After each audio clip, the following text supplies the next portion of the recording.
Let's start with the latest and the greatest. Javier Báez stepped right up. 6 years, $140 million.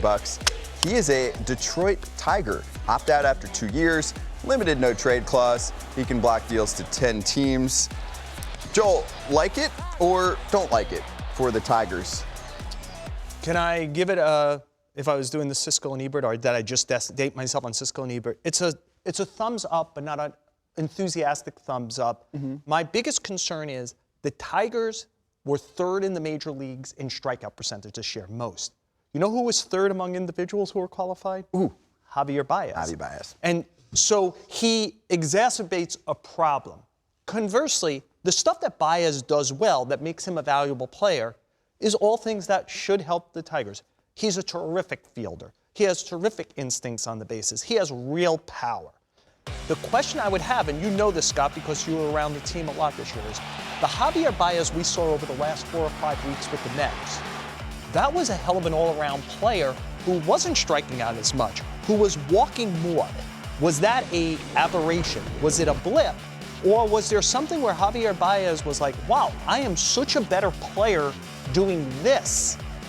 In that case, they're getting not a star, but something closer to a superstar in that situation. If not, they just get a very good player. Yeah, those numbers pop off the page with the Mets. I mean, the walk rate almost doubled for him. That's been the story, Emma, for a long time with Javier Báez. Is it we're getting what we've seen for a while, or are there some changes in the offensive profile? Yeah, it's a great question, because if you look at his overall numbers for the season, combining the Cubs and the Mets last year, he had the lowest walk to strikeout rate in baseball, which obviously is not very good. But as you said, there's a really striking difference between what he did in Chicago and what he did in New York. So if you're able to parse, was there something in particular different in his approach, that can make this look much better for Detroit. But even if, he doesn't look exactly like he did in New York, what he does defensively, how much he adds there on the base paths, that's a lot to add to a team that really needed it. Yeah, let's do that, Emma. If he is what he is, now he is an exceptional defender. This is fun for us to watch, always. Did this with the Mets, did this with the Cubs for a long time. The elite range, the great arm. He's the best tagger in the biz, helps run prevention for them. But if he is what he is on offense, which is what? In the mid to high 400 slugging percentage, low 300s on base guy, a guy who strikes out a lot, streaky. But is he still a win for the Tigers as far as their build back to prominence? I think he is.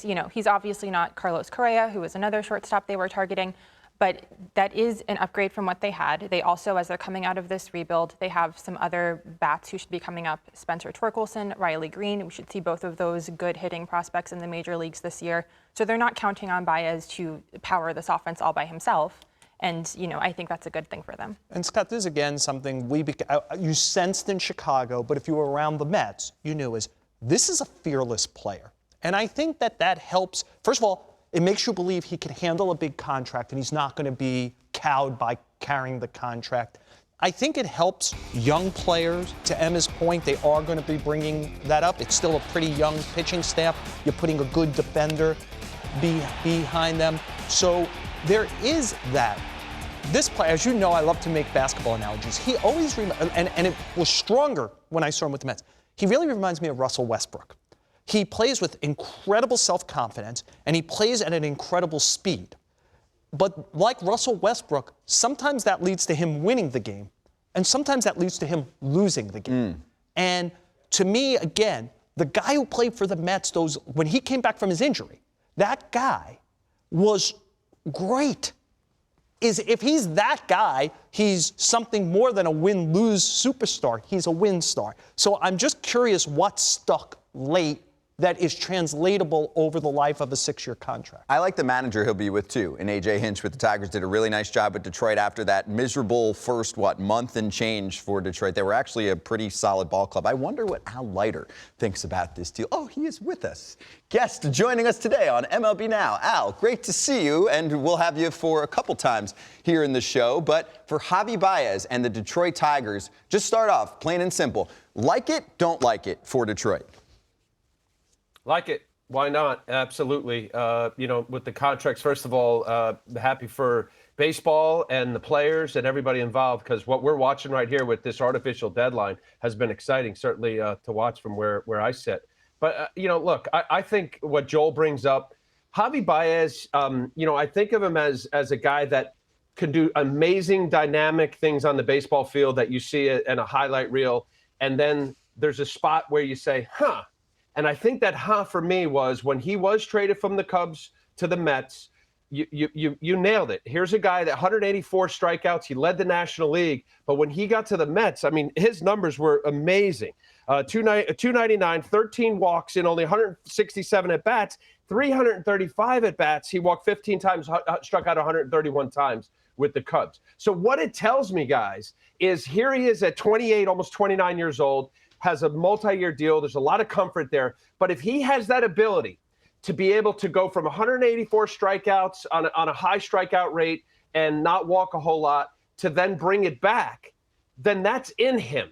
And that's where the athleticism and the special talent and tools you watch for a guy like this, that you go, wow, okay, let's dig deeper into that. But Joel, you make a great point on it. I mean, you have a Tigers team. It's a young team. They're on the up and coming, no doubt about it. They have really good prospects in the pipeline. And this is really exciting for a ball club that has historically spent, when they're ready, the Tigers have. A few years ago, they were 5th in payroll. And here they are with this front office and ownership saying, okay, let's start adding chips and put them on the table because we think we have a core of prospects with guys like Javi Báez and others. We can compete in the AL Central. So that kicks off a brief MLB Now survey with the panel. Al, do you think the Tigers are playoff relevant yet? As in, can they contend for a playoff spot, a wild card spot, division, whatever, or do they still need more? And considering the fact that, yes, Spencer Torkelson's coming this year, Riley Green, young starting staff, some of what you were talking about, is this enough?